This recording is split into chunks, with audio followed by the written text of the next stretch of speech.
Facebook family and friends. What's going on, you guys? Morning to you. It's Saturday morning, as usual. Hold on. I don't know why that is echoing me. There you go. You know what we do every Saturday morning? Forum is Anonymous, or almost every Saturday morning. Um, sometimes, sometimes we have other things in lives that make it a little hectic. I hope everybody's doing well. We're going to get Sammy on in here. I don't know if you guys remember, but last week we were talking about recovery, and a lot of things about our pasts were coming up, and how sometimes it makes it difficult for us to move forward in recovery. So we're going to talk about forgiveness this week. So let's welcome in Sammy, our co-host and the founder of FA, and one of my closest friends. What's up, brother? What's happening? Another day. So I'm not sure. Tell me how messed up this is. I'm not sure. Now, for the last couple of years, I've been remembering my release date as the 18th of January, and I've been celebrating it on the 18th, and I got it marked in my calendar. My mama called me yesterday and said it was yesterday. That yesterday marked my 10 years freedom. I'm not sure. I don't remember when I got out. I know it was either the 13th or the 18th. Happens a lot. This happens a lot. It's not only you. It happens to me too. I'm like, wait a minute. Like literally. Either way, this week marks my 10-year anniversary home. Welcome home, brother. 10 years, man. It is mind-boggling at times, and at other times it is completely Jose, good morning. At other times it's non-existent. Like I don't even realize I've been home that long. I just been home. Like I'm home. You know what I mean? Yeah. Like I have a life. I have a bunch of crap I got to do. Morning, Mariana. It doesn't even register sometimes that I was in, let alone out. Right? Like sometimes I forget that I was in. As weird as that sounds, right? After doing 20 years of my life in a cage, sometimes I forget I was in prison. Like I think I'm just a normal dude. Morning, Amy. I don't think I have that problem. Really? But it doesn't. It's not. I don't remember it through trauma. I remember it for a lot of anecdotes. You know, it's like just a lot of lessons learned. You know, and honestly, just a lot of memories. You know, like I was sharing some memories with the girls the other day. You know, it's like a catalog. It's just there, but it doesn't cause me. Most of the time, I'm gonna say 95% of the time, it doesn't cause me any angst or any feeling of misery. Sometimes, you know, I have to mourn it, but it's brief, or sometimes I have to remind myself like I've moved past that. But I think we can get to a point where even the worst times are just like placeholders versus repeats, you know, like through trauma. I'll be honest. I think my life contains so much chaos at times that I just forget. Like I was telling you about this morning, man. Like, dude. And then, so the other night we had pizza, right? I ordered pizza, and Tater was talking to me about how much he loved pizza, right? I'm like, me too, buddy. He says, can we have pizza every night? And I was like, let's talk about this. And you know, I'm talking to a 3.5-year-old, almost 4. I said, let's talk about this logically, buddy. Right? To which he looks at me like I'm an idiot. And I was like, first off, you know, it wouldn't really be healthy. I said, but the other thing is, buddy, it's really expensive. And he goes, I got idea, dada. And I was like, what's that, Tater? He goes, give me one of your tooths. And I was like, why? He was like, I'll give it to the tooth fairy, and then when he's not looking, I'll sneak up on him and take all his money, and we can buy pizza every day. My 3-year-old planned a robbery for pizza. Like, I mean, you gotta respect that. Lizzie looked over at me, and I was like, "You want to? It's in his blood, right? You want to rob the tooth fairy, bro?" And he was like, Do you remember the time you were cracking a joke about heroin and Samaya was like, I'll be the spoon holder or some shit. Yeah, it's like, where the hell did they get it? Like, I'm on spoon duty is what she said. I'm on spoon duty. Oh God, dude. And then the other day she was like, you know, Dad, for a long time I thought you were gay. Just busted out. Oh my God. Dude, I'm just looking at her like, what is wrong with you? What's wrong with you? Like, they're insane, man. He said, for a long time I thought you were gay. Well, I mean, we all did, but and then Julie came along. Oh, you think you're out of that one, huh? She said, because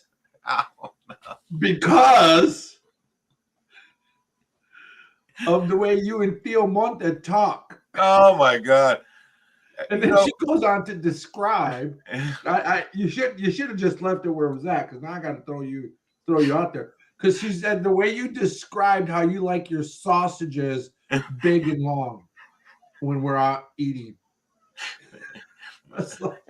I'm like, that's on him. What does that reflect on me? He's your friend, Dad. I'm like, oh. Guilt by association, brother. Guilt by association. Oh man, dude, these kids they have said some of the damnedest things to me, man. Good morning, good morning, Jose, Jess, Maria, or Mariana, Amy. You see, Amy said good morning to me first. Just one more time. And good morning, Sabrina. Yeah, she said good morning to you first, but I do believe if you look into the comment, my name. That's all I see. That's all I see. That's all you see. Select a scene. Good morning, Sammy, and one. Select a scene. It's selective seed. Okay. Right. We all have it. Like when we see a mess and we can't see it. Right. Oh yeah. It's not. Just we walk over it. Hey, here's my thing. The kid will throw something on the floor, and I'll walk over it, and I'll look, and I'll be like, I should really pick that up as I continue walking down the hallway. Right. It's about priorities, though. You know, we have other priorities. I'm on duty. You know, protecting and keeping safety. I can't afford to stop and pick up laundry on the floor. It's a distraction. I'm on guard. Yep. No, I get that. Danica will run down the hallway and slip on something. She'll like trip over a box that she left on the floor, or slide on a piece of clothing and take a spill and cry, and then get up and walk and still leave it where it's at. And I'm like, and I'm staring at her. You know, Dave Barry. So Dave Barry, one of my closest bros, huge supporter, one of my best friends. I love him dearly. When I went to work for him at Toppers, he had this way of, when you were making a pizza, when he was training you on how to make pizza, what's up, dog? Love you, bro. That he would watch you make a mistake, right? I just want you to see my name is first again. And you were a second thought. You were like a and he says, and also Monty. And also Monty. Right. So Dave would watch you make a mistake while you were cooking, right? You'd be making a pizza, and it would be a pepperoni with, dried tomatoes, right? And he'd see you make a mistake, and he'd wait until you had the pizza completely done, put onto the rack, and going through the oven. And then he'd be like, now, what kind of pizza were you supposed to make? And you'd be like, what are you talking about? I made it. And he'd be like, yep. What were you supposed to make? And you'd look up, and you'd be like, oh, it was pepperoni, sausage, and dried tomatoes. Why didn't you tell me that while I was making the pizza? Right? And he'd be like, I wanted you to learn your lesson. Make it again. So I do the same thing with the kids, right? Like I'll sit there and I'll watch them do something, and I'll be waiting, and I know they're going to fall down or they're going to get hurt. Not bad, but they're going to screw up. And then afterwards I'll say something to them. But the difference is they never learn, right? Like they don't learn. Like Danica will trip over the same box 3 times in one day and fall down. And I'll just watch her, and I'll be like, I'm going to pick the box up at the end of the night, right? Like, I already know they're not going to do it. Like, anyway, listen, this isn't about how terrible our kids are. It could be. Maybe that's next show. That's next 16 shows. Maybe we should just do a show about what it's like to be parents. Gangster children. my kids are rough around the edges, man. And then they bait me. They bait me into saying stuff I wouldn't normally say. You know, like they'll make like an undercover racist joke, and then I'll add to it, and then I'm the one who started the whole thing. You know what I mean? Like I'll just jump in and be like, "Oh, you mean?" And they're like, "Dad," I'm like, "You said." You set me up. Yeah. Anyway, I want to write a book about Julie that says racist things my non-racist girlfriend says. And she's like, she will either go, I didn't know, or I didn't mean it that way. Look at Sabrina. No, you can't do shit because they're grown. Izzy will eat you both alive. Sabrina said, today I celebrate a year and 2 months sober. Thank you to Monte, Sam, FA, family for helping me. That's what's up, Sabrina. Oh, yeah. Did Sabrina ever like have to check in? Did you ever have to check in, Sabrina? Let her answer that question. Because I remember a while ago you were looking at, I don't know whatever happened with that situation, if you want to talk about it here, but it'd be nice to know what happened, if that's all wrapped up. All right, so last week we had heavy discussion around the holidays, the depression those holidays bring. And one of the things that kept coming up, we had a lot of like chatter in the comment section around memories and bad feelings, and you know, the holidays still not being special, and et cetera, right? Like it was, and what it sounded like to me was that this is a good time. So while we talked about how terrible the holidays can be for us, or how sad or depressing the holidays can be, or how there seems to be a black cloud or a dark cloud hanging over us, you know, I felt like one of the things we should be talking about is 1, forgiveness, and 2, reconciliation. Now, this is not self-promotion, but I wrote a book about the myths of forgiveness, right? What it was that prevented me, which I later found out prevented a lot of us from being able to not move on, but move forward with our lives, because we had these beliefs baked into what we thought were a part of forgiveness. So let me give some examples of myths around forgiveness, all right? Now, I want to preface this with the fact that I went through these myths one by one on my own while I was in treatment and overcame them all. Now, I thought these myths were unique to me, right? I want that to sink in for a second. I thought that what I was battling to overcome around what was making it hard or damn near impossible, or even impossible to forgive, because Monte, you can attest to the fact I wreaked havoc for a couple of decades, and behind that havoc was the anger, the resentment, the hatred I had against my mom and the world around me for what had been done to me, and what everyone else failed to do on my behalf, and what they did to me as well. Now, while I was in prison, while me and you were in prison for the crimes we committed, and we needed to be locked up to pay our price and to keep everybody safe until we came to our senses, I was tortured. My human rights were violated in addition to that. Now, you got your swath of society going to say, good, that's what you deserve. So be it. I can accept that.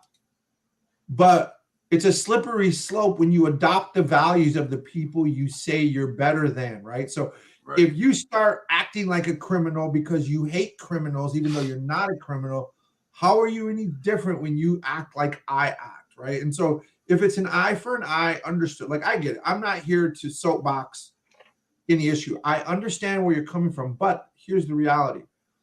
Now that I'm out, the vast majority of people are not going to live their entire life in prison. they're going to be out, and there are natural consequences to that person, that family, the victim, society, when you torture and maim and deprive people of human rights and then release them back into society with little to no, because those things, we know, the science says, do not change behavior. Right. Prison is not a deterrent. Neither is the death penalty. Right? Like the worst that we do, we hang people in this country still for death penalty. We shoot people for the death penalty.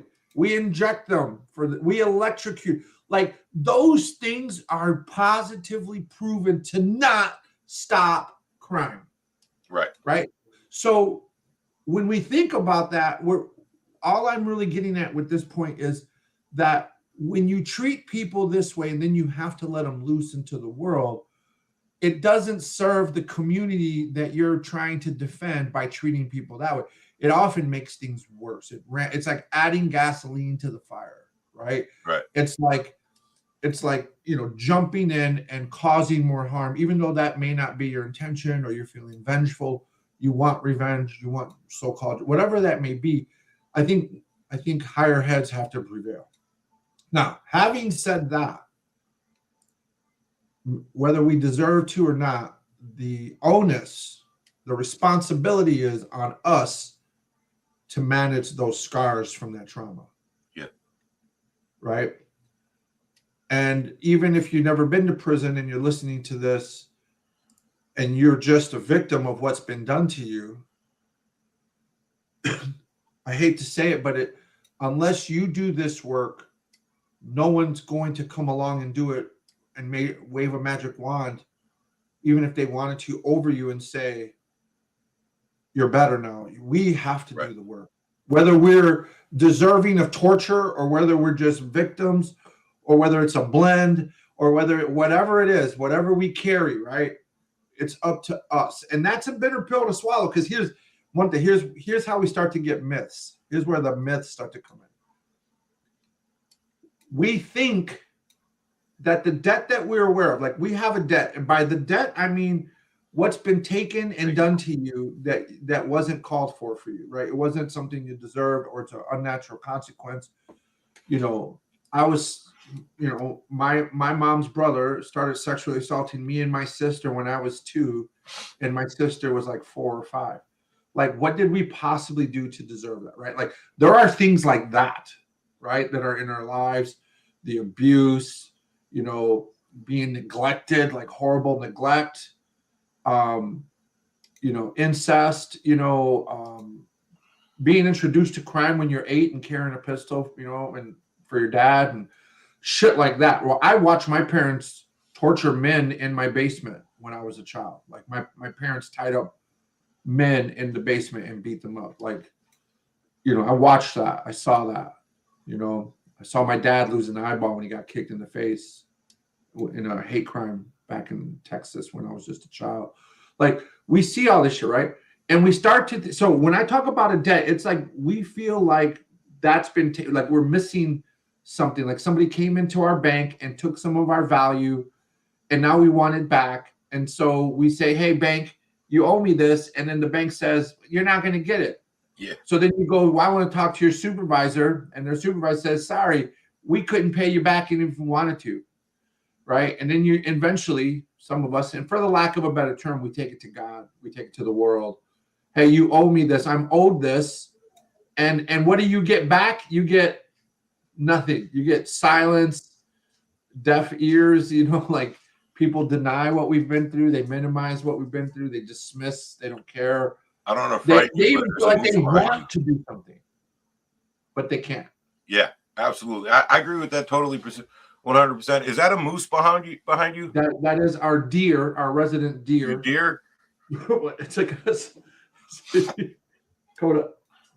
And I agree with you 100%, right? Like, my experience has shown me that of all the pains and all the desires I've wanted, to be made whole again, even when somebody has attempted to help me with that, right? It all started with me, right? Even after they've tried to make amends with me for my supposed hurts or or trauma, it really didn't make a difference until I was ready, right? Like I had to take the initiative to a forgive them or myself of what it was, right? Like, and without that, it really didn't matter what kind of amends they made, right? It really didn't make a difference. Even if the bank had paid me my money, right? My money was worthless until I was ready for it, right? Until I was willing to do the work involved that it takes to heal, right? That was my personal experience. Yeah. Good morning, Christina. Good morning, Thea. Good morning, Evie. Now Good morning, remember, Chris. we have to balance that out, because let me tell you, a lot of people will say, and you know, I always challenge this when I hear it, will say, you have to be willing and ready to change. That is not always the case. Right. Because the word intervention would not exist if all it ever depended was on the person who is suffering, right, or going through this, right? When, like, why is the 12th step to spread the message? Do we only spread the message to people who are willing and ready, strong enough, right? Obviously not. Right? So if we have to wait for a person, if the right time to intervene is when a person is willing and ready, why do we go out and do outreach? Why do we go out and promote this message to those in the lowest form of life that we could find, right? Why do we go and stand and sit and talk and hug and love the condemned, right? The lost, the wayward, the people who have fucked up so much their own families won't even talk to them. Their own kids, society has kicked them out of the world. Why would we ever spend any time in that arena if what it took 100, 1,000, a million times of the percentage for if they had to be willing and ready? That, I'm going to tell you why society thinks that. Because it takes all the responsibility off society to take any responsibility for the outcomes of things. So we tend to blame our clients. I can't tell you how many times I've had to challenge other therapists and social workers and counselors and fucking outreach workers and all these people who are supposed to be there to love us through and out of this, who say because they've been there and done that, they know the best. I've had to teach them, like, hey, if you don't even like fucking people, you're in the wrong field. Much less you volunteered to join this part of society's efforts to help these people turn around, and all you're doing is fucking being a dick in the booty. That's all you're doing. You remember cops that were like that in the joint? We used to call them dick in the booty, because all they do is come to work and try to make your life fucking hard, as if that's what it takes, right? Man, let me tell you, it's when society says it's the victim's fault, it's the addict's fault. Yes, Christina, dick in the booty, that's right. Making me laugh at that. I wasn't trying to be funny. Right. But it is funny. No, it's not funny when you're in prison. That's one thing. No, not funny in prison. Now, we live in a society where in the clinical world, only at best, 20% of your people recover. Yep. And then what do we say? What do we say when they fail? We say, oh, they weren't ready. They didn't try hard enough. They weren't prepared. Or they're, they were manipulative. They're resistant. Their resistance is a big one. First of all, if you're treating me like an asshole, why would I want to listen to you? If you don't empathize and you don't validate any of that wound I'm carrying with me, and you only say it's 100% only up to me and I don't deserve or won't receive any help until I get to a certain point, why would I, if there is no compassion and let me be, it might start off well, but as soon as the compassion is out the window, as soon as the patience is out the window, as soon as the qualified skills and personally your own development is out the window, why would I buy or take anything from you? Now you were lucky to come into a program where I had changed all of that. We took those men and women in that program and we turned it around so much that within the first year, the federal government was knocking on the door saying, how the hell are you getting these results? I remember. And we said, well, it's pretty simple, boss.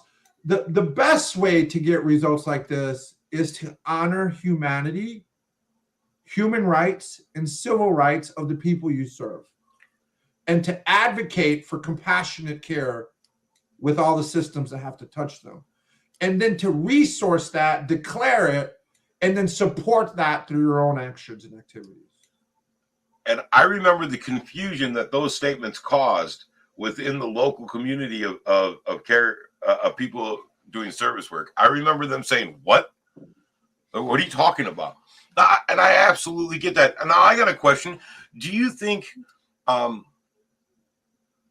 because you're right, there were so many therapists and counselors, and I remember being in Minnesota in the AODA 5B program and then being absolutely angry and confused when we went through my case files and all of my criminal acts were done while sober.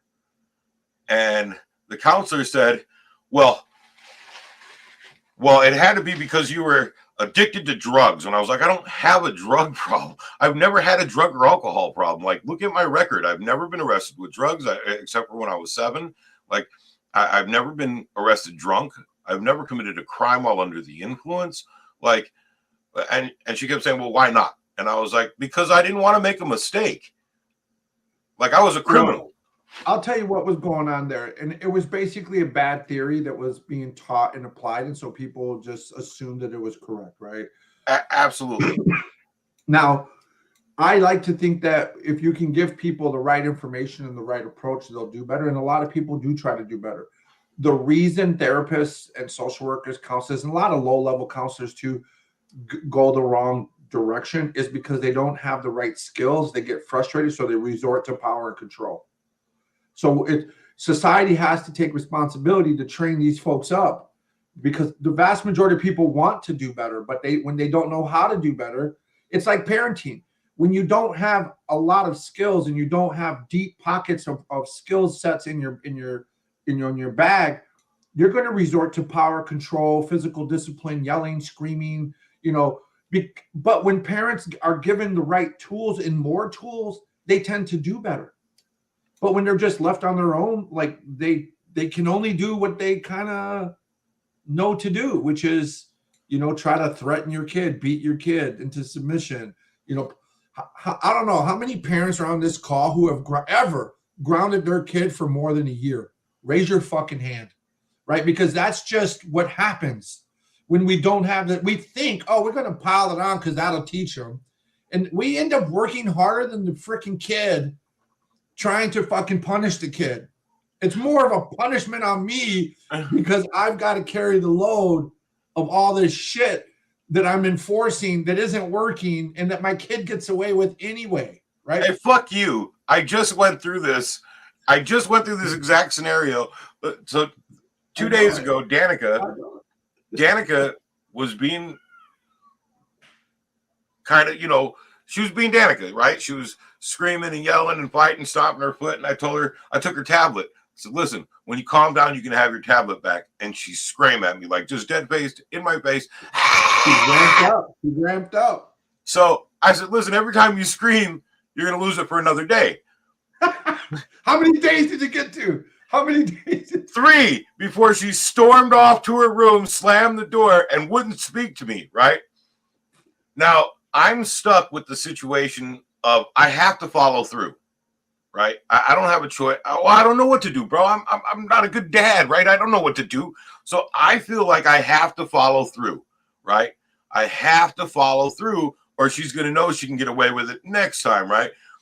Even though I know it didn't work for me, right? Right? It never worked for me. So now I have to hold her tablet away from her for 3 days. And like, this is a huge part of her free time. When she's not doing anything else, she plays on her tablet. She watches her videos. But if I hadn't stopped her, right, and turned, we would have been up to 60 years, right? Because she don't give no shit, right? When she's angry, she don't give no shit, bro. She's like, screw you, screw that tablet, screw everybody, right? What are you gonna do? She literally walked into the kitchen and put her hands like this and said, I want you to know I'm not going to school tomorrow, and there's nothing you can do to make me. And I'm standing there washing dishes, right? And so Facebook, judge me how you want to. Give me advice here. I turned to her and I said, listen, Danica, and I said it in a calm voice. I didn't raise my voice. I didn't get mad. I said, I love you very much. I've done everything I could to help you in any way you wanted. Maybe I spoiled you a little too much. Here's the actual reality of life. You're going to school tomorrow. You're going to go wash your face, brush your teeth, and you're going to go to bed, right? I said, and your options are you're going to do that or I'm going to fuck you up. Like, I've never hit you. I've never put my hands on you, but we're at a state right now where you just told me face to face, like, bitch, I ain't going to school tomorrow and you can't make me. And I'm thinking I can make you. Like, I'm not too old. I'm not that old yet. I was like, and I don't want to, and I told her, I was like, I never want to spank you. I never want to yell at you. I never want to punish you. I love you. I hate the thought of you being sad. I was like, but I'm going to fuck you up. And she looked me in the face and turned around and quietly went to the bathroom, washed her face, brushed her teeth, and went her ass to bed, right? I've never been in a position where I had to deal with a child. She's 8. And tell her, listen, these are your options right now. I'm going to give you multiple options here. And I don't want to take the worst option, but I don't know what else to do because I'm absolutely without experience in this field. I'm trying. I have no handle. Let's look at the psychology of some of this, right? You said something that was really critical here, which is like, I really don't know what to do in this situation. That's a big admission. And that leads to progress. That kind of admission leads to progress. The majority of the clients that I worked with, the most severe cases that I've ever dealt with were adults who, excuse me for that, who report that they had no boundaries when they were growing up. The worst case, and I mean, this guy was in bad shape. One of the worst cases I remember was a guy who said, I could bring home A's or F's, and I got the same response, which was nothing. I could bring home trophies. I could get kicked off the team. No one said anything. Monta, this guy was one of the worst cases of like mental health that I've ever dealt with. And there was a theme with people who came in with that story. So when people don't have boundaries as kids and they're growing up, it turns the world upside down for them, right? And so there has to be a balance between the no boundaries and too many boundaries. There has to be that balance. And so while I could sit and pick apart like the threat that you made towards your child, what she responded to, Monte, and this is the lesson, because it's not the threat that got her to respond, it's the boundary that is set. And so when and kids will fight boundaries. The problem is you don't want to make those boundaries so big or so small that they don't mean anything. There has to just be some consistency. Now, what you're recognizing is like, I have to assert myself in this situation. Otherwise, what you do is you just keep grounding me for 60 years because you think she'll self-correct, but she won't. They need our guidance. Right? Now, when we take that, hey, mama. Thank you. I love you too, sweetie.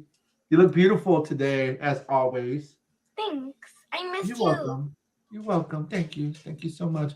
I wish your dad would look beautiful more often. Ducky! It's not possible. All right. Go find it. Look at him. Look at him. Yes, only a face you I'm could looking love. for the remote. Okay. It's in the kitchen most likely, but Now- go find Lizzie.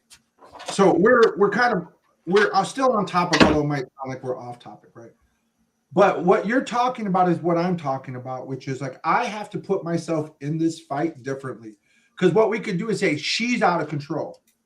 Or we could say, I need to do better here in order to help her. Society doesn't typically say we need to do something better to help them. What they say is they're out of control. They better get it right, or I'm going to come down like the wrath of God. Now, me and you both know, Monte, that idle threats and even serious threats only make us double down. Yeah. So you have to remember that there is always a better way, even if we don't know it. But if you were to give yourself some time to think about it, talk about it, reflect on it, you would. And I agree. Like Amy said, yeah, they were when she said that, and I was like, yeah, I want to lay her out too. When some, because I remember being talked to like that at times with my kids. They don't do that as a norm, but they would every so. And you know what, Monte, and because I was complaining that Salinas talks back to me so much. Yeah. And Julie said, you taught them to do that. And I'm like, it's the price I'm willing to pay to know that my girls will stand up to anybody when I'm not around. I 100% agree with that. So it's the price I have to pay. Otherwise, I'm going to teach them to take whatever kind of behavior or treatment they get from a strong, powerful man or system, and then feel like they have to be quiet. But at the end of the day, my kids are gonna, I don't want to say bow down, that's not the right word, but they're going to comply because we have a relationship where they realize, like, I've earned the position I'm in with them. And so at the end of the day, when they're done fighting, we're still going to get on the page I'm saying we need to be on. Yeah. Said, oh man, they don't care if you tell them the couch, you have to be standing right next to them. Amy, trust me, we know. That's why you're informers. We understand. She said, I will only repeat myself once. Yeah. They don't make me repeat myself, but when we're arguing over an issue, they'll argue, which is I'm fine with. It is whatever. At the end of the day, we're going to come back together as a family. So I'm good with healthy discussions, right? Where my problem these aren't so healthy. Where my problem is I'm literally, and I don't say this embarrassingly, I'm ignorant of how to deal with the situation, right? My complete knowledge of disobedience is violence, right? Like the response to disobedience is violence, right? And I don't do that with my kids. Why? And take it one step further. Why is disobedience deserving of that? Like, what is it about disobedience? What does it boil down to for us? Control, power. No. What? Why do we have such a strong reaction to disobedience? I don't know. Because we take it as disrespect. Oh, I can see that. Absolutely. Right? Disrespect is something that wasn't accepted in my home. What I'm saying. Right. Absolutely. Where my biggest thing is, I want to be better because I feel like I'm failing my daughter. Right. Like for me, when she falls into this fit of crying, demanding, like throwing this absolute fit, like I'm confused and I feel like this is my fault. My child acts this way because I haven't done something. And it's true, right? The reality is it's fucking true. Whatever her physiological mental health issues are, and we don't know, she's going to be, we don't know what she has. Her mother and I both have mental health issues, which are obvious. Her mother's done an amazing job to try to get better. I hope I'm doing okay at trying to get better. But I need to learn a way to handle it where I'm not having to tell my kid, listen, here's the deal, bro. I'm going to fuck you up. And like, I'm good at that. I don't want to do, and I explained to her, I don't want to hurt you. I don't want to make you mad. I don't want to hurt your feelings, let alone spank you. Like I told you the one time that I went to spank Danica, the only time I really went to go spank Danica, and she looked up at me in fear, and I remembered being that little kid on the floor looking up in fear, right? And thinking, I'll never do that to my kids. I will not make my kid terrified of me. I will not traumatize them by making them remember being on the floor looking up, being hit, right? Like I can't do that to my child, man. That's my baby, right? But at the same time, I'm not going to have a 8.5-year-old tell me I ain't going to school and you can't do shit about it. Like, well, you know, where am we're I failing? compassion. We're And compassion. how do I forgive myself for not knowing, bro? Well, I mean, you're 10 years into this, right? And so you know you're striving. So it's, I think the way you're looking at it is, you know, is what's causing some of this. Like for me too, it's the same issues. I have the same concerns and issues as you do because prison and street life doesn't normally produce stellar parenthood. You know, Really? Because I was sure when I was in the hood, bro, I was going to be the best dad. And I remember when I was told 2 years after I got out, like, you can't run this family like you're a gang leader, because that's what I was doing. Yeah. And what 2-year-old wants to be disrespectful to you? Yeah. Right. And I was like, well, she's being, and she's like, really, Sammy, look at your big ass. You think that 2-year-old wants to disrespect? You know, it's how we interpret a lot of this, right? But do you see what I'm saying? You just made my point one day. You said, I don't know how to do this, so I resort to threats of violence. Didn't I just say that before you told your story? That when we don't have the skills, we go back to what we think we know, right? And so, but by you saying, I don't know, I want to do better, if we could get the rest of society to say and think like that, we would have more better positive results in the outcomes, because we tend to look for better solutions. But a lot of us get lost in our anger and our power and our control and our resentment and our trauma and whatever, right? And we never stop to think that I actually need to do something better. I had my first stepchild. When I was married before, I was raising my first child, basically, who was my stepchild. And dude, I had her grounded for years, and I never understood why she couldn't perform better. And it was because I had her under so much pressure from like a medical, psychological perspective. Her brain could never relax enough to do better because she was always in trouble. And granted, it wasn't like I was just making it up. You know, she was doing stuff that was hard to manage.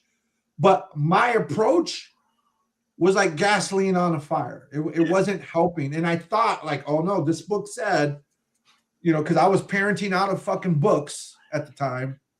So it's like, this book said, you know, the first time I put Elijah on a timeout, she was 2. So I had Elijah on the fucking stairs, 2 minutes to the fucking millisecond.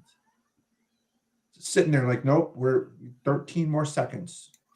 You know, like, I didn't have a creative bone in my body, dude. Like, I was like, you know, one, it comes through experience. 2, it comes through willingness. 3, it comes from being exposed to different, you know, topics like this. 4, you have to search it out, you know. And so, bro, I've gone to counseling to get answers when I didn't have any, and it's been very successful. So here's something I'm going to tell you and other parents. You can't say you'd be a better parent if you had better kids. That's what one lesson they told me, that I've taken that into the world. I'm telling social workers and therapists, law enforcement, Congress, like, you can't say you'd be a better congressman if you had a better society, or you can't say you'd be a better law enforcement officer if you had better criminal. No, you have to be better as a standalone, period, not based on anything. And so I walked out of there one day and I stopped spanking immediately because the spanking wasn't working, man. And I was like frustrated, like I thought spanking would work. And no, what it was doing was creating like fear, you know, toxic, you know, home environment. The therapist actually said in that same meeting, and this is what you reminded me when you were describing Danica on the floor. She says, Sammy, you're big, they're little. They're stuck in that house with you when you're like that. And you think about what that's like, you know, like it reminded me of a lot of bad days in my life, being stuck in the house with my mother when she was in a rage with me, being stuck in prison with guards that were, you know, and I'm like, okay, I've heard enough where I realized I'm not doing that. And if I don't know what to do, I might just sit on it because I'm not going to resort to that anymore. I stopped spanking. And that's when I started giving my kids a voice, because it was like, I see I'm the one, I'm smothering this fire, like the fire in them. And here's one thing I learned the hard way. You can't take the character out of a kid. You can't beat it out of them. So if they're strong-willed and they're really, like they really want to do it, there's nothing you're going to do to remove that. So what you have to learn to do is how to corral it and manage it. Can you take the strength out of a horse when you're training it? No. You have to learn, right? You have to learn that beast, that animal, in ways that you're not going to know. It's experience and training. It's experience and training where you get to know. I watched this guy just with the rope in his hand. He was walking the horse with this rope, standing in front of it. And with the rope could get the horse to go left or right while standing in front of the horse. And I couldn't tell what he was doing, but he was doing it consistently that I knew it was a skill. And I'm like, fuck, there's a lot to this game. Like raising a horse. And he's like, oh, did you see that? I didn't see anything. I just saw the horse. But he's like, I don't like that. So let me correct. I was like, that motherfucker actually knows down to the atom of this horse, how this horse is responding. How most of us don't have those skills. So what do? We push the horse. We smack the horse. We yell at the horse. We give up. We sell it. We put it down. We do everything but improve ourselves. Now, that was the point of this whole discussion, is that one of the myths of forgiveness is that somebody else is going to do this shit for us, and they're not. Right? So if you want to become a better dad, just like I do, right? Me and you are twins on this issue. Right.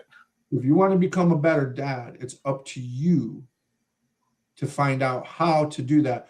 It's not up to the child to conform to your bad parenting, right? To my bad parenting. Yeah. There is a time for anger. There is a time, and I prefer discipline, and by discipline, I'm not using that as a synonym for spanking. Samaya is 14. I don't think I've raised my voice at her once or twice her whole life, and not even to the top. And I've never spanked her. And she is the most respectful, well-rounded, mature, Mafia gangster I've ever met. That's a part of the bloodline, but she, my blood type. It's OG. It's passed on in the family. I see it in mine. Like, we got the tooth fairy fucking bandit over here. Like, Danica. So one of the myths, that's one of the myths that even though you are owed something, you were owed a better life, a better start at life, better parents, a better community. Are we owed it? It's yes, because things have been taken from us. But the problem with the way we're thinking about it is that we actually think there's a payment that can satisfy the debt, and there isn't. Because what's been taken can't be returned. It's a permanent hole. It's a permanent loss, right? What can anyone give me? Now, would you say I was owed a better shot at life when my uncle started raping me at 2? I don't think there's anyone in the world that would say, no, that's what you deserved. No, it's that kind of thing that I'm talking about, right? But the problem is that, yes, it's true this happened. Yes, I lost something permanently, and it shaped me for life in ways no one understood it, especially the perpetrator, especially my mother, especially me, society, right? That was just kind of like, oh yeah, check the box, he had abuse, but that didn't really mean anything to anyone, right? That was never met. I can't remember one therapist in my whole 29 years of life before I got my shit together that said, let's process what happened to you at 2. Nobody. Dude, nobody ever helped me make sense of that fucking shit. Yeah. And so here we are with these debts right now. And you have a ledger. Amy's talking about the receipts. We have a ledger. We have a gazillion ledgers with the greatest accounting ever in the world of exactly what's owed. And here's the other thing. This shit comes with interest, Monte. I know it. If you were owed $1 a year ago, today it's $400 because of the interest, right? So every day that goes by that you feel like you weren't paid, you feel like more is owed than the original debt. So that debt becomes bigger and heavier every second that passes when it can't be resolved, right? And then the other thing that happens is that we pass it along because maybe you're the one who hurt me. So I go to somebody and say, hey, this guy hurt me, and it falls on deaf ears. Now I feel like he's also hurt me. And so on and so on and so on, to the point where there are no good guys in the world because no one has done anything. No one how could do we cycle communicate. that out? We're getting that, but we need to understand the myths because this is the way that we're thinking about life, right? And so we feel that there's something owed to us, and we have to accept the fact that it's not a worthless debt. It's a priceless debt. And so there is nothing in the world that exists that can equal the value of that wound. Nothing. But that's hard to accept because we've been chasing that our whole life. Like, could someone please make this fucking better? Right. Can I get some accountability? Look, bro, sad ass story. Sad fucking story. My favorite uncle growing up was Richard. That was my mom's other brother. He was good to me when I was growing up, and he had 2 sons. I find out in my 30s that, and Richard's brother, youngest brother, was the one that assaulted me and my sister. Now, I left home at 11, so I didn't know anything about that family. I left. I didn't look back. I moved on. I come to find out later that the man who assaulted me ended up having a family, and he ended up assaulting his own children. My Uncle Richard also assaulted those children and his own 2 sons. Now, he tried to, from my understanding, he tried to kill one of my cousins who I didn't know about until I was 30 to keep her from talking. And he forced her to drink a gallon of bleach. Now, if you don't know what that's like on the surgery side, it's basically like a forest fire inside your body, and there's no simple fix for that. That's really corrosive and acidic, and it burns everything it touches. It's a mess. So you got lifelong complications coming as a result. Now, check this out. My cousin testified against him.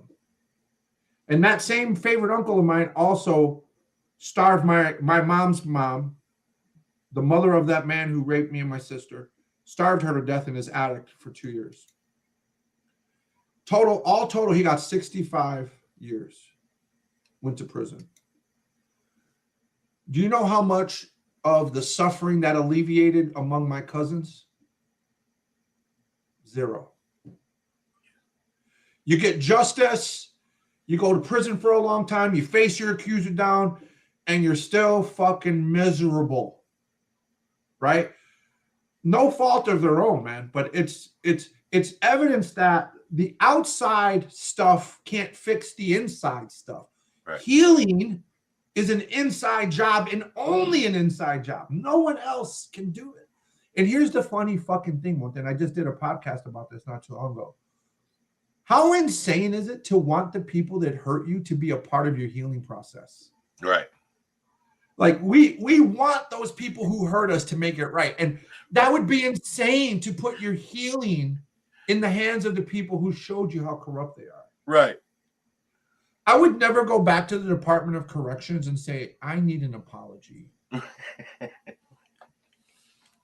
Right. And they've given me one, bro. They've given me one, but it didn't do anything for me that I hadn't done for myself first. It was great. I appreciate that. But it didn't do anything, it didn't wave a magic wand to make you feel better. No, it was great. It was a small detail. Right. Awesome. Like a pardon. Fuck a pardon. Right. I don't need it anymore. I'm doing everything in my life that I could possibly want to do right now. I've been all over. I don't need it. I was just asked that same question, why I didn't pursue an early release from parole. And I was like, what is there to what is the difference if I'm on paper or not on paper? There's no control. There's no constraints, right? I've worked to a point in my life with my parole officer. I sent her an email. I need to go to this state on this date. I'll be back in 2 weeks. And she sends me a thumbs up and carbon copies me a piece of paper, says, I'll see you in a few months. Thanks, Monty. Right? Like, I've gotten to a point in my life where paper or no paper, it's never, ever affected me anymore. Like, my life is my life. I'm doing great. I'm enjoying my life. I'm enjoying my family. I'm enjoying my freedom. Whether they give me an early release or a no early release, I don't care. Don't make a difference. Now, so on this thread here, because we're just scratching the surface of forgiveness right now. We recognizing the inside nature of this, right? And that's a bitter pill to swallow, because you have to accept the fact that no one outside of us can heal the wounds we have. However, listen to me, this is where me and you come in with the work that we do through Formers, through the way that I know some of our people on the show today help others. We can hold somebody's coat. And too many times these entities, these professional clinical environments are supposed to help you, don't love you. They're not compassionate. They're not empathic. And yet they're asking you to do the hardest work, revisiting your traumas and your wounds. And there's not enough love and compassion in these environments for people to actually feel like they can actually do that. And this is why I've spent the last 20 years of my career teaching people who are in a position to help how to be helpful, how to put their ego aside, how to advocate for the communities that these people have to interact with to be more loving and more receptive, more open. And guess what? That doesn't mean that there's no accountability for guys like me and you. No, we're still held accountable. Yeah. But we don't have to be vengeful in that accountability, especially if I'm not going to spend the rest of my life in prison. And even those men who are lifers are entitled to human rights. That might piss some people off, but Martin Luther King said it's a slippery slope for all of us, and I'm just ad-libbing here, when anyone's rights are violated. You know, we can violate anybody's rights, but what that implies is that you could be next. And that's typically what happens when there is no accountability for violating human rights. So anyway, we can work to, you say, how do you process this? It's like the first step. We have 12 steps to help us process this. And that first step is what? Admitting that there's this barrier to forgiveness. 2, trying to figure out and discover if there is a better way. Now, here's the first question. If there's anyone on the call struggling with forgiveness, here's where we start. Here's where we start, Monte. Are we even willing, whether or not we have or will forgive, can we even just put forgiveness on the table for a discussion? Right. Are we willing to even consider it? Can we and not even consider it? Can it just be on the table? Because most of us don't even want to be in proximity of that fucking 4-letter word called forgiveness. We see it like that. We don't even want to be around that. And so we have to like develop the tolerance to even be by the word. Because when it's not, I don't mean self-righteous like in a negative sense, but a lot of what we're trying to overcome is self-righteous in the purest sense of the word. Because it is true that what has been done to you is extremely wrong. See you. Right? And so when it's that wrong, I couldn't you are see in the you right. on my phone. And you were purely a victim. You didn't move. You know what I mean? Even if you were in prison for a criminal offense and your human rights were violated, you're still a victim. Because we have rules, right? You're mad at me because I don't follow the rules. And the system that is meant to help me follow the rules is violating the rules. You can't break the law to enforce the law. Your button. Right. It takes Right? Human rights are there to prevent mass atrocities. you know, I need like a press. like mass graves, genocide, Yeah. things like that. Yeah. And so Jack is asking, we'll get to that, Jack, because it's a thought, but it's not written in stone, right? Forgiveness, whether it's to you or to someone else, it's less important about where you start than it is to just get started. Right. Because eventually we realize that forgiveness starts to impact everything around us in a meaningful way, right? So whether you forgive yourself first, what does FA say, Monte? You can do it for yourself Yep. and or Others, do yeah. it for someone else. Yep. There's the balance. There needs to be a balance between self-forgiveness and forgiveness of others. That's in the literature. Yeah.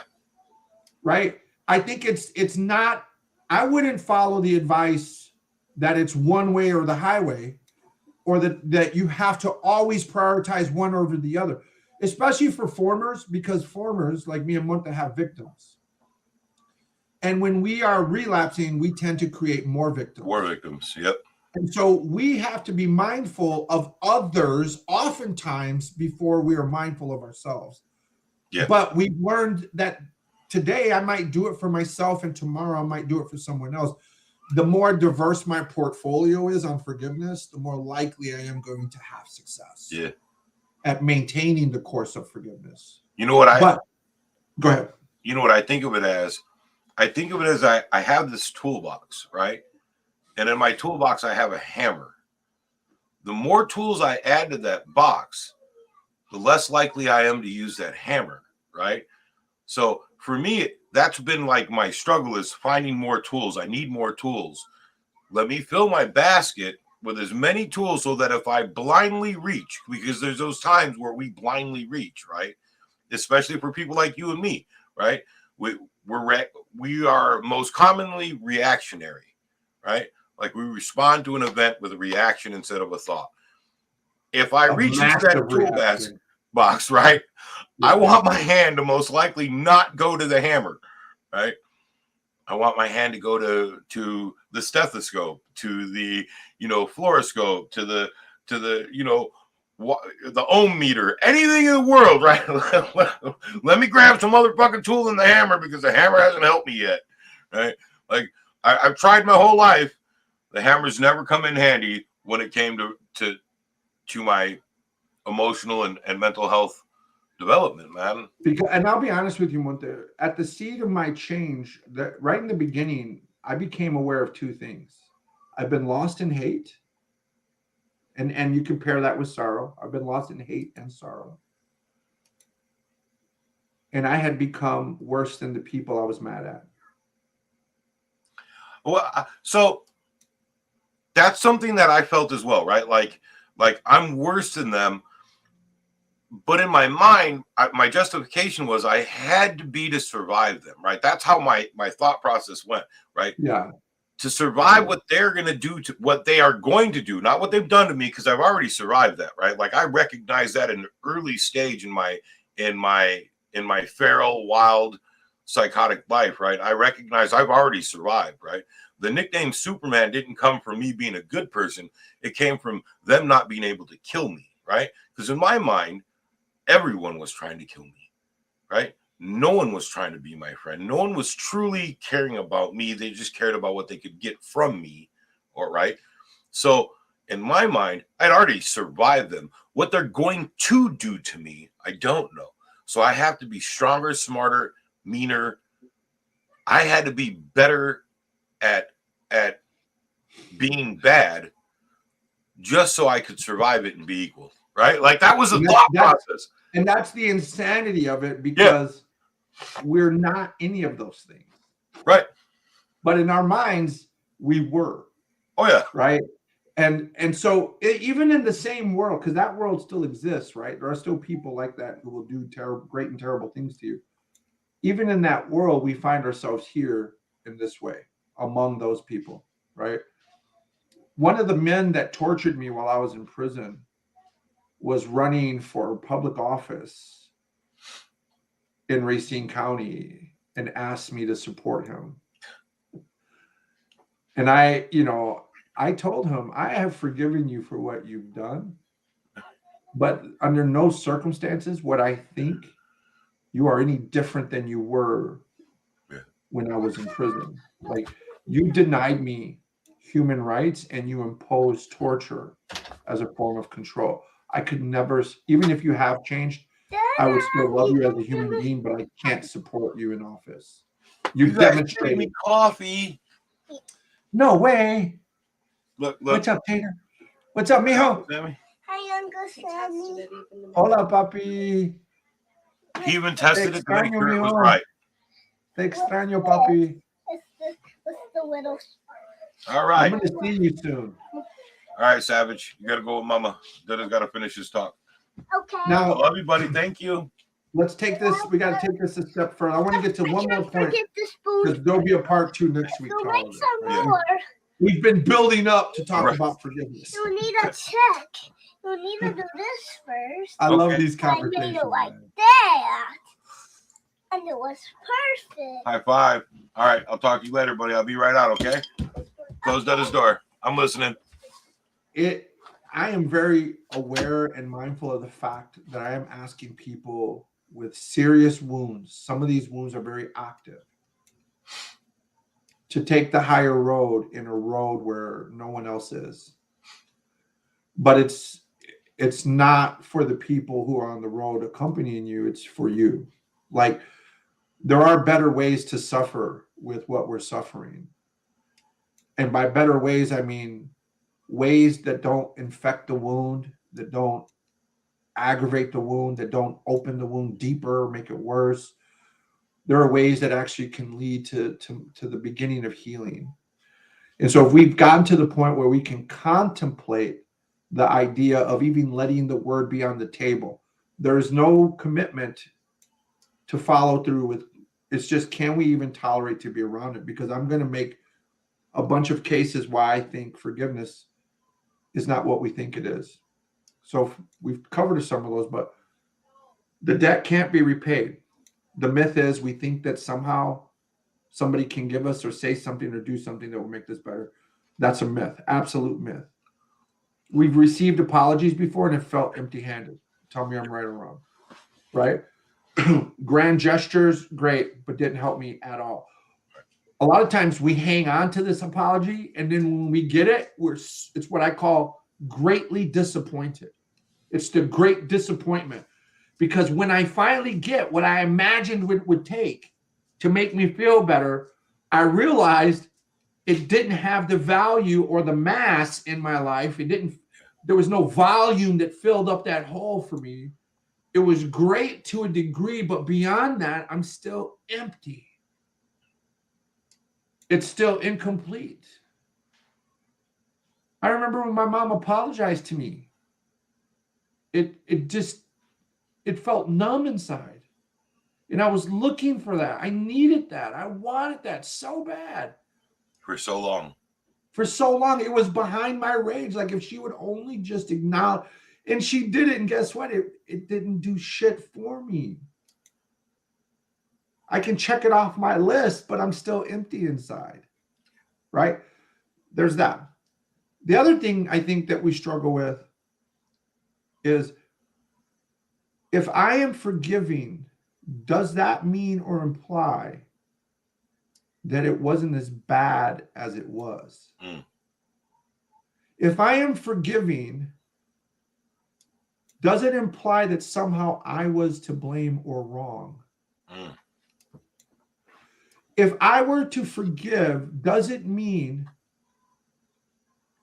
that I have to associate with that person further, like expose myself to that person?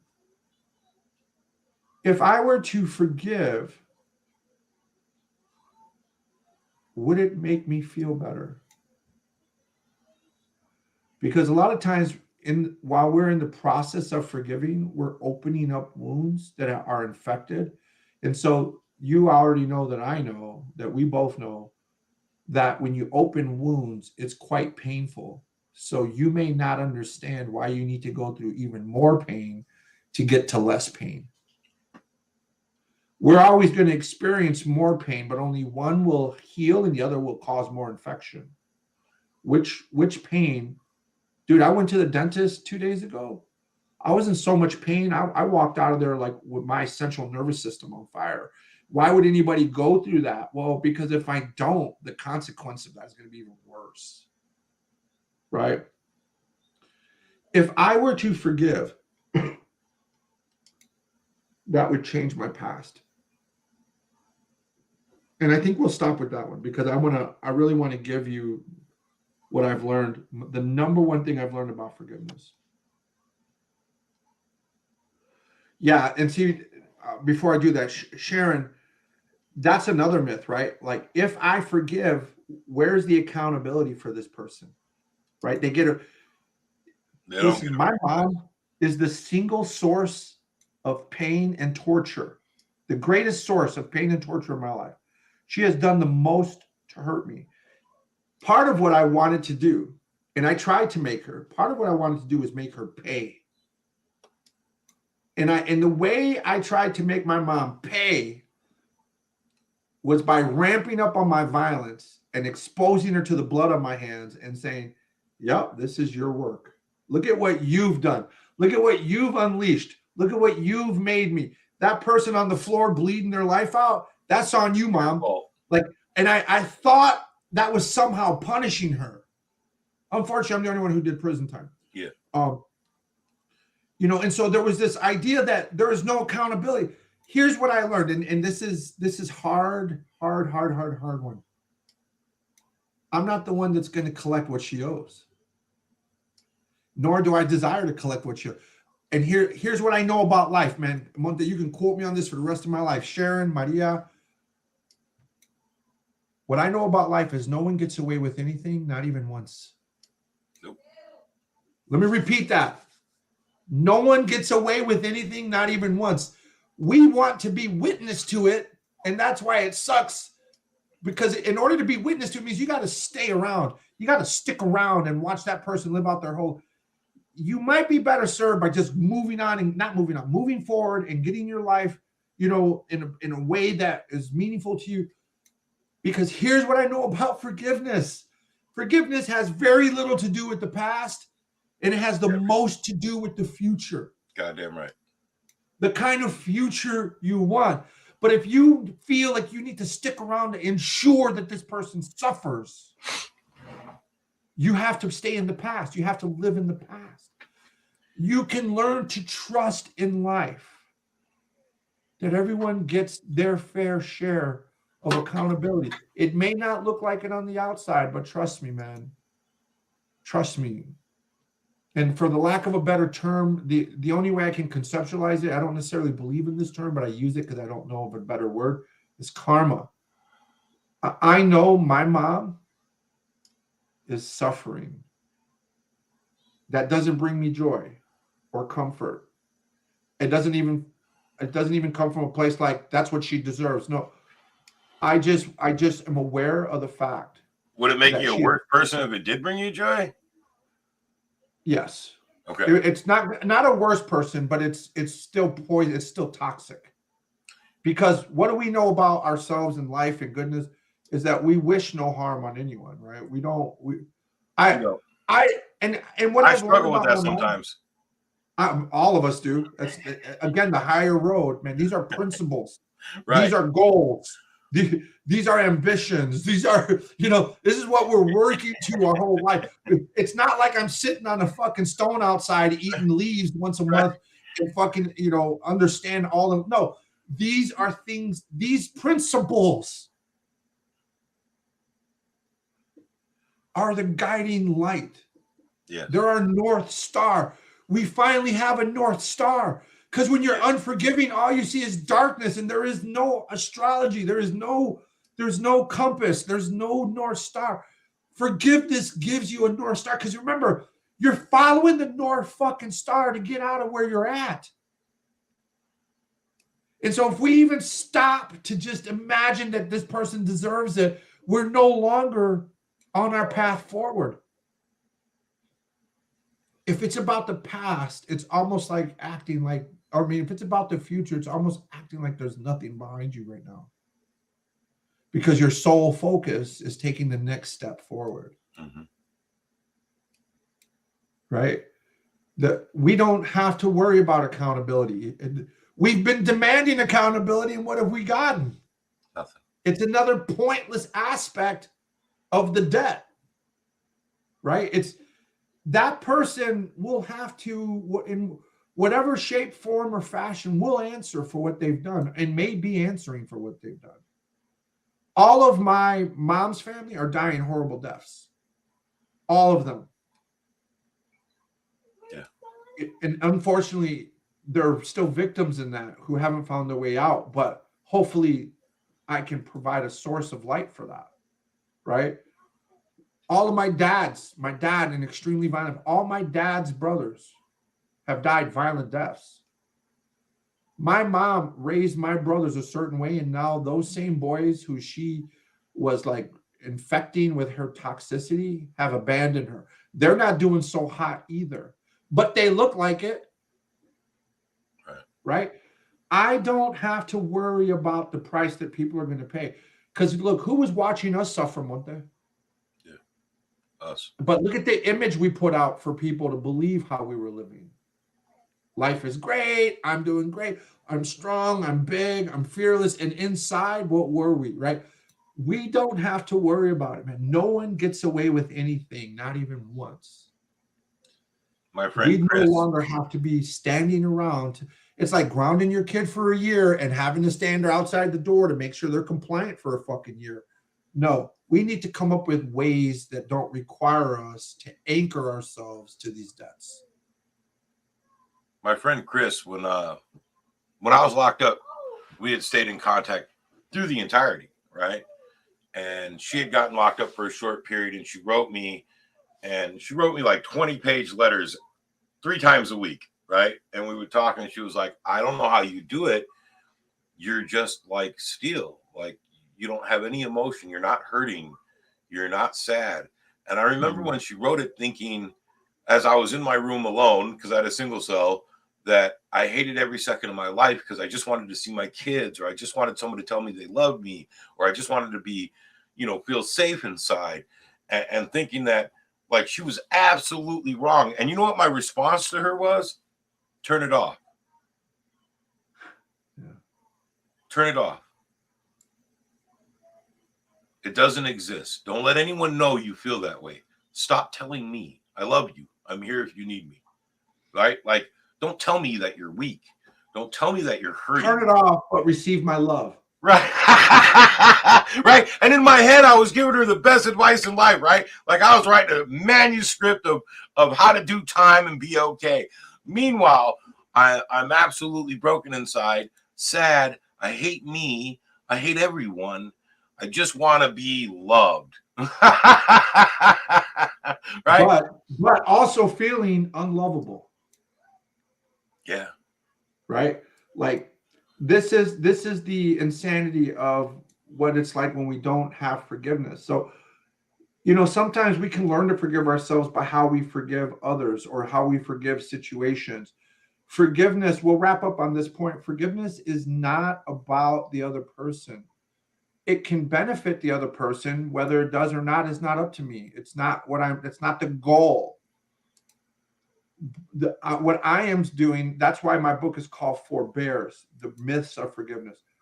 The word forbearance is a technical accounting term. Forbearance means to forgive a debt without cause. See, in our logical mind, we need a reason to use the word forgiveness.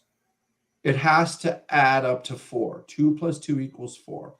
I cancel a debt when it's been paid. Right? And we've already talked about there's no payment form that we can get. So how do we cancel the debt? We can't. That's where, and these accountants use forbearance. They forgive this loan without it being resolved to balance, ready for this? To balance their books. Yeah. we started this whole thing with talking about forgiveness or balance when Jack asked, what about myself before others, right? Like in the forgiveness process. We have to bring balance. If it makes sense to start there, then great. If it doesn't, start over here. It brings balance. Yep. But we know we can't get away from one permanently while we might do it temporarily, right? So a lot of these accountants are just wiping out these debts. Think about, look, Monte, I owe you $1 from when I was 5. I'm 53 now, however many years that is, right? And you have been writing in your little checkbook, okay, I have $100 in my account minus the $1 Sammy owes me. You've been doing that for 40 fucking years. You gonna give me my fucking $1 or what, bro? Right?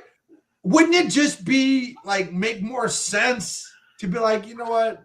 I'm never gonna get that $1. Let me move the fuck on. Right? And I'm not trying to trivialize it, but in many ways, that's the whole thing of holding on to these receipts with interest. We have to go back and revisit that and rebalance the books and have a red line where there's this debt that's increasing and sometimes even more than the profits. But if you wiped out that debt somehow, right, without reason, you might find that your account ends in the black. You got reserves. Now, if you need to climb a rope, and in this hand you got receipts, and in this hand you got the rope, how are you going to do it? How are you going to climb that rope? I mean, we get good at like one-handing it, right? But imagine this if one of the solutions was, I really want to hang on to this, but what do I want more? Do I want to climb this rope out of this hole?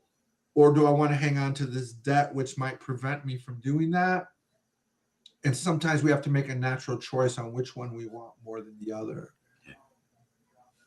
Right. And I mean, the receipts are still the receipts. You don't necessarily have to keep them in your hand, put them in your pocket, throw them on the ground, whatever. But you might need to free up this hand to serve you in some way it hasn't been able to all this time. Imagine climbing a rope with 2 hands instead of 1.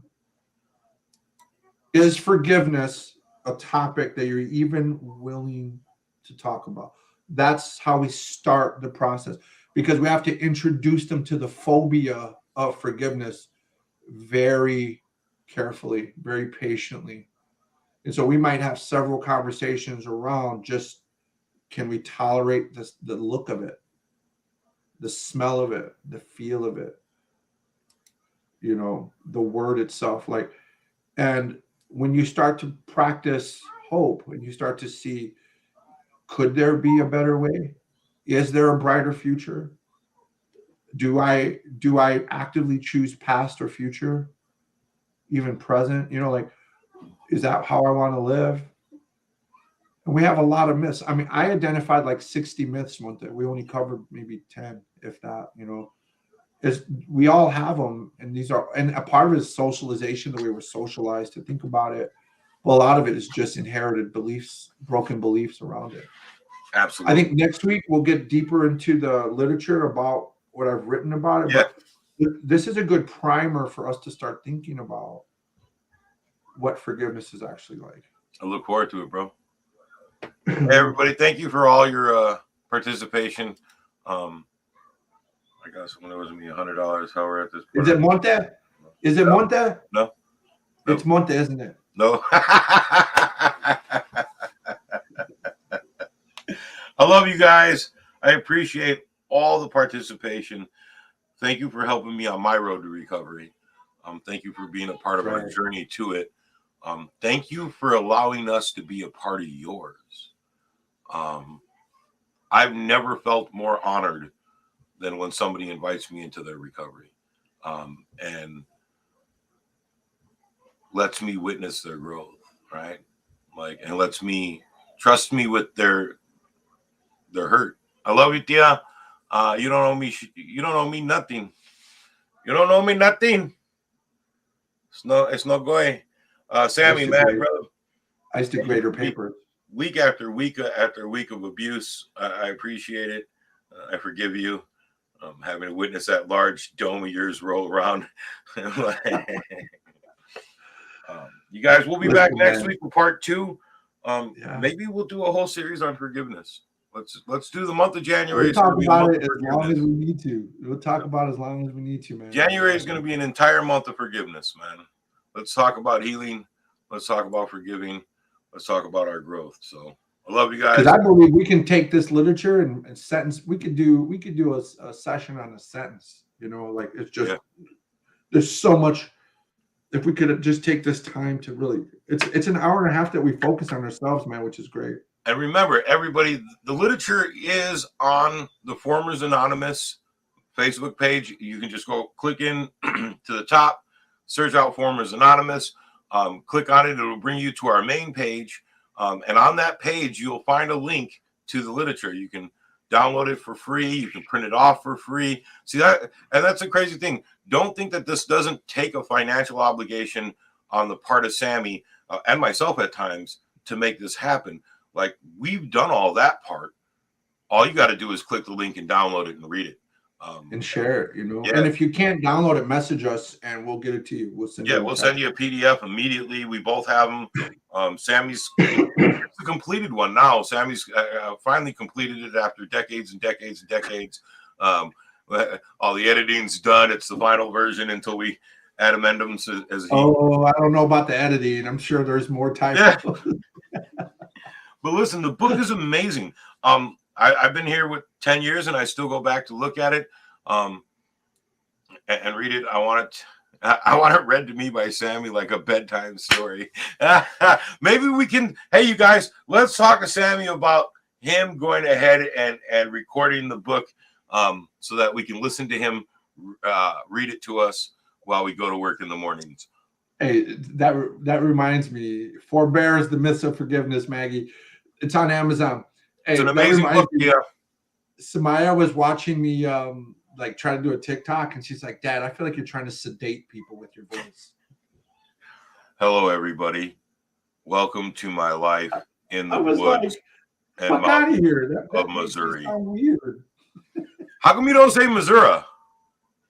I'm not there yet, but I'm getting a little slang here, messing around a little bit. I can tell sometimes. I can't wait to meet Hillbilly Sammy. I'm here. I'm living it. I'm living it out, bro. I'm doing some country shit.